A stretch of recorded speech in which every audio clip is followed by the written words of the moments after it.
Woody.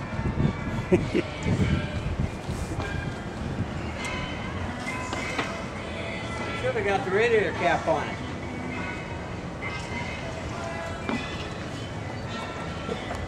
Well, maybe Bert, you can tell us a little bit about the memorial.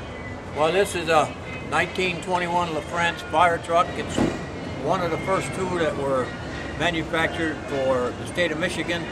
We don't know if this is the first or the second one that came to the state of Michigan, but we know it's the first gasoline-powered, chain-driven truck that the city of Owosso has had.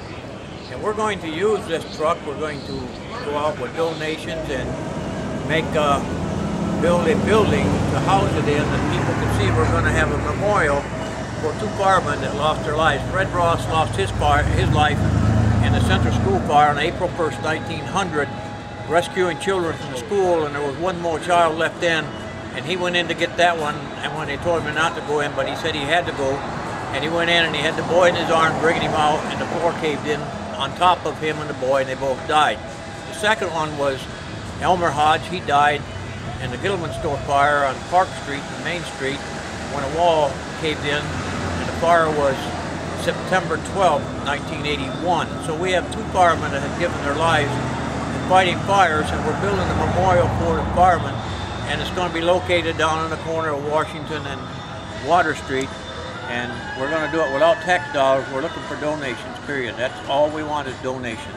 So anybody that has a donation can mail them to make the check out to the City of Owosso, mail it to City of Owosso, 100 West Main Street, and make the check payable to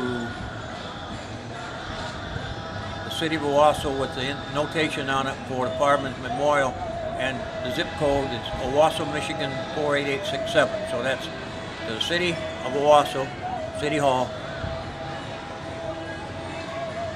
Owosso, Michigan 48867. They'll get it, and they'll get it in a fund, and when we got the money, we're going to put this up, and it'll be a living memorial for these people.